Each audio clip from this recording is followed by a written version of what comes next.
Just after midnight on New Year's Day, January 1st, 2025, Bourbon Street was alive with music, laughter, and the promise of a new beginning.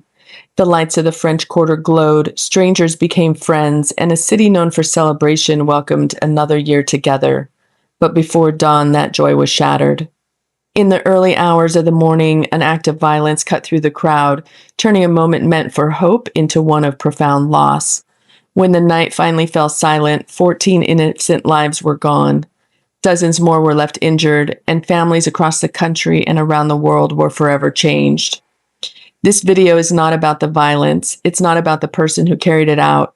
It's about the lives that mattered, the sons and daughters, parents, siblings, friends, and neighbors who never made it home. Tonight, we remember them by name. We honor who they were, the lives they lived, and the futures they carried with them. This is a moment of remembrance, a pause to reflect, to grieve, and to ensure that these 14 lives are never reduced to a headline or forgotten with time. Billy was an account executive known for his professionalism, kindness, and the positive impact he made in his workplace and among his peers. Billy is being remembered by former teammates and coworkers as a kind-hearted, driven young man who made a lasting impression both personally and professionally.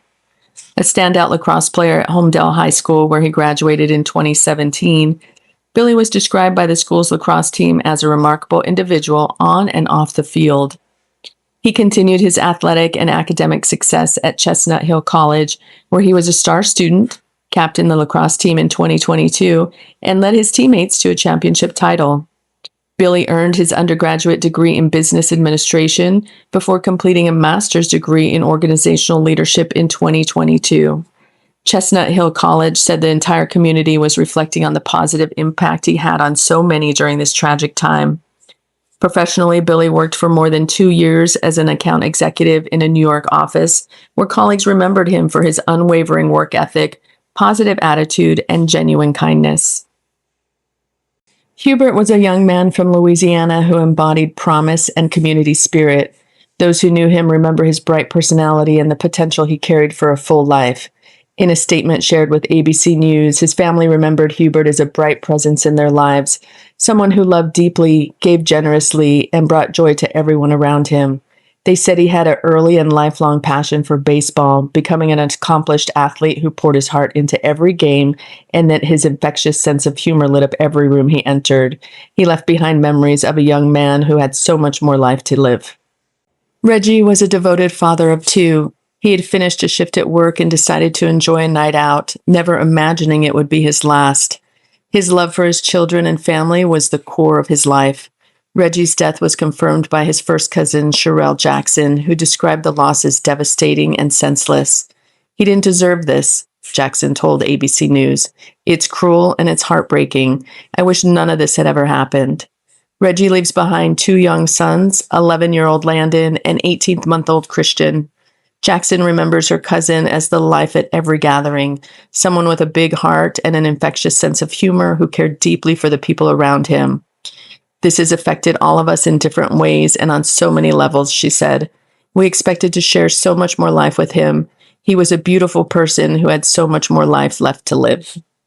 Nicole was a dedicated mother and hardworking professional. She balanced the demands of her job with raising her young son, doing everything she could for his future. Nicole was confirmed as one of the victims by Kimberly Usher Fall, her employer and a close family friend. Kimberly said Nicole had recently been promoted to a management position at one of her stores and was deeply proud of the achievement. She described Nicole as motivated and excited about the direction her life was taking. Nicole often brought her 4-year-old son to work with her, where she spent time helping him to learn to read. "She was a wonderful mother," Kimberly told ABC News. "She was full of energy, full of life, and working hard to build a better future for herself and her son." Brandon was a musician and cook, someone who brightened the lives of others through food, song, and laughter. His creative spirit lives on in the memories of those he touched. According to his nephew, Brandon was a talented musician who deeply loved his family and brought creativity and passion into everything he did. "It's very tragic and sad what happened," his nephew told ABC News, saying the loss had been devastating for the entire family and still doesn't feel real. Brandon was loved deeply and will be missed constantly, his family said. He is survived by his parents, Joseph and Lucille, and had recently become engaged to be married. While he worked as a cook, music was his true passion, particularly rap, and his nephew said he was gifted at it, adding that many people enjoyed and appreciated his work. Terry was a lifelong resident of New Orleans, a beloved member of his community. He knew the rhythms of the city and contributed to the culture and heart of his hometown. Terry's sister, LaTanya, remembers him as a friendly and outgoing man who loved spending time in New Orleans' French Quarter. She said Terry had an easy way of connecting with people, often striking up conversations with anyone he met and making friends wherever he went. She recalled that he loved to stand on Bourbon Street, sometimes for hours, simply talking and laughing with others. And on that New Year's Eve, she saw him last wearing oversized 20/25 glasses as he headed out to celebrate. She said she gave her big brother a big hug and kiss and wished him a happy new year and told him to be careful. She hopes her brother will be remembered for his warm spirit and his ability to walk into any room and make everyone feel like a friend. Latasha was a nursing assistant and a devoted mother. Known for her selflessness and care for others, she spent her life helping those around her and loving her family fiercely. Family remembered her as a devoted mother to her 14-year-old son, Christopher, a dedicated nursing assistant, and a loving sister to her 8 siblings. Her sisters said they spent the days following the attack praying for good news about their sister, whom they last saw before she left for the French Quarter on New Year's Eve, holding on to hope as the hours passed. The heartbreaking confirmation came Saturday morning when the family learned she had died in the Bourbon Street attack. They described their sister as a sweet, loving person and a hardworking mother who would do anything for her child, and that she was someone who would give the clothes off her back to help another. Raised in New Orleans, she helped care for many of her siblings like a second parent. She's being remembered for her kindness and deep dedication to both her family and her work. Matthew was known for his warmth and positive personality. The death of Matthew was confirmed to ABC News by his parents, Louie and Kathy, who said their son worked as a fiber optics and video professional at the Superdome and Smoothie King Center and believed he had a boundless future ahead of him. Kathy described Matthew as the life of the room, cherished by friends for his warmth and humor, saying she would miss everything about him, his laugh, his face, and hearing him say, "I love you, Mom." The family last saw Matthew at dinner on New Year's Eve before he went out with friends on Bourbon Street, and although they had concerns about him staying out late, Kathy said she hugged him goodbye and asked him to text when he got home. As chaos unfolded that night and friends were separated during the attack, his parents spent Wednesday morning calling hospitals, retracing his steps, and eventually going to the Family Reunification Center at University Medical Center, where Kathy described hearing parents crying and screaming as they waited for answers. By noon, Louis said he knew something terrible had happened to his son. In a statement released later, the New Orleans Saints and Pelicans remembered Matthew as a valued member of their video production team, calling him young, talented, and someone with a bright future. They extended their deepest condolences to the family and all of those affected by the tragedy. Edward came from London, England, loved deeply by family and friends abroad. His loss was felt across continents. He was a beloved son, brother, and friend whose life was taken far from home. In a statement released through police, his family described him as a wonderful son, brother, grandson, nephew, and a friend to many. They said he will be deeply missed while also asking for privacy during their time of grief. The family added that their thoughts were with other families who lost loved ones in the attack. Edward was the stepson of Prince William's former nanny, and the Prince of Wales later expressed his condolences, saying that he and Catherine were shocked and saddened by Edward's death. Their thoughts and prayers remained with the family and all of those innocently affected by the tragedy. Elliot is being remembered by his family as a deeply kind and generous man whose compassion for others never wavered. His older brother, Cecil, said Elliot would give whatever he had to help someone else, even if it meant going without. Elliot was one of 5 siblings and had a great love for New Orleans, a city he felt drawn to and wanted to be a part of. He was a devoted father who cared deeply about his daughter and wanted to be present in her life. Though his life was tragically cut short in the Bourbon Street attack on New Year's Day, his family hopes he will be remembered for the kindness, generosity, and heart he brought into the world, and for the love he had for his family and the city he cherished. Kareem had recently graduated from high school and was described by family and friends as kind, ambitious, and full of promise.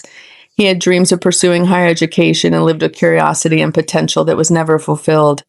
In his final text message exchange with his son, his father wished Kareem a Happy New Year, to which Kareem replied, "Happy New Year, Baba. using the Arabic word for daddy. It was the last time he would hear from his son. On New Year's Day, the family traveled from Baton Rouge to New Orleans in search of Kareem, only to later learn he had been killed in the attack.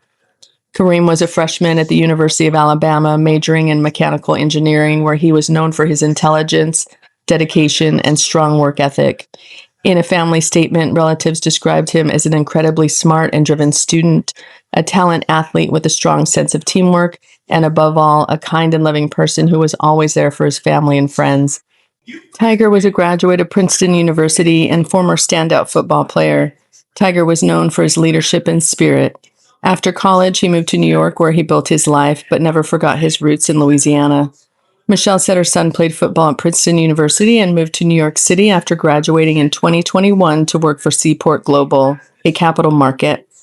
She told ABC News that her son lived life to the fullest and was on top of the world.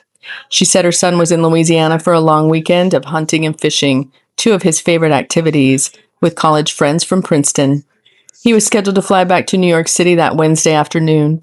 In a statement to ABC News, Princeton's football coach Bob Surace described Tiger as a ferocious competitor with endless energy and a beloved teammate and a caring friend. Drew was remembered by friends and loved ones as a steady presence with a gentle heart. He brought warmth and friendship to everyone who knew him.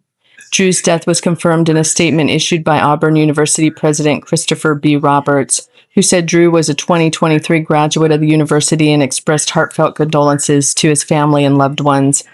In the statement, Roberts said words could not convey the sorrow felt by the Auburn community as they mourned Drew's loss alongside the families of all the victims of the New Orleans terror attack. Family friends later told ABC News that Drew had been on Bourbon Street with his younger brother Matthew on the night of the attack, explaining that the two had gone out together to get pizza and that Drew had stepped outside with his food just moments before tragedy struck. Matthew survived the attack but left Bourbon Street without his brother. Nakira was a young woman with big dreams and a bright future. Family and friends remember her compassion and joy, as well as her aspiration to one day help others through care and service. Melissa remembers her daughter as a warm, kind-hearted young woman with an outgoing personality and a deep excitement for her future. She had been looking forward to starting nursing school this year, eager to help others and build a life she was just beginning to imagine. She was sweet, she was outgoing, and she was so deeply loved, Melissa said. That night, Melissa had pleaded with her daughter not to go to Bourbon Street for New Year's Eve. Having visited the area the year before, she worried about the risk and asked her daughter to stay home. She needed her to pick her up from the overnight shift at work early the next morning. When another family member arrived instead, Melissa said she immediately sensed something was wrong. Once she returned home, her brother-in-law delivered the devastating news. Now, Melissa hopes her daughter will be remembered for the person she truly was, kind, loving, and full of life. She was a good person, she said. She was loved by so many, and what happened to her is something that could happen to anyone.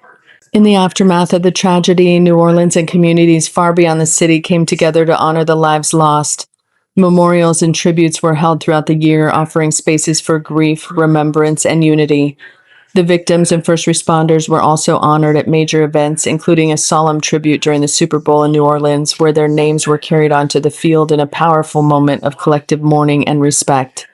Memorials and art installations now stand on and around Bourbon Street, inviting residents and visitors alike to pause, reflect, and remember as the city continues to grieve while working toward healing and greater public safety. That remembrance will continue. On January 1st, 2026, the victims of the New Year's Eve Day attack will be honored once again through a series of memorial events marking the one-year anniversary of the tragedy. Louisiana Governor Jeff Landry has declared an official 4-day period of mourning beginning on New Year's Day, honoring the 14 lives lost and the many others affected. As part of the observance, flags across the state will be flown at half-staff, culminating on January 4th with a statewide moment of silence at 3:15 p.m., followed by churches and institutions ringing their bells 14 times, once for each life taken. These 14 people were more than victims of a single tragic night. They were sons and daughters, parents, siblings, friends, and neighbors, people who were deeply loved and who gave that love freely in return. They carried dreams, ambitions, laughter, and plans for the future that were cut short but never erased. Their lives mattered, and their absence is felt not only by their families, but by a city and a world that mourns alongside them. As we remember them today, we do not dwell solely on what was lost, but to honor what was lived. Each story reminds us of the importance of compassion, of connection, and of looking out for one another in moments both ordinary and extraordinary. Their names, their faces, and their stories deserve to be carried forward, spoken aloud, remembered with care, and held with respect. In the face of tragedy, communities come together, choosing remembrance over forgetting and unity over silence. May we continue to honor these 14 lives by valuing one another, by showing kindness where we can, and by refusing to let their stories fade into headlines alone. Thank you for taking the time to watch, to listen, and to remember with us.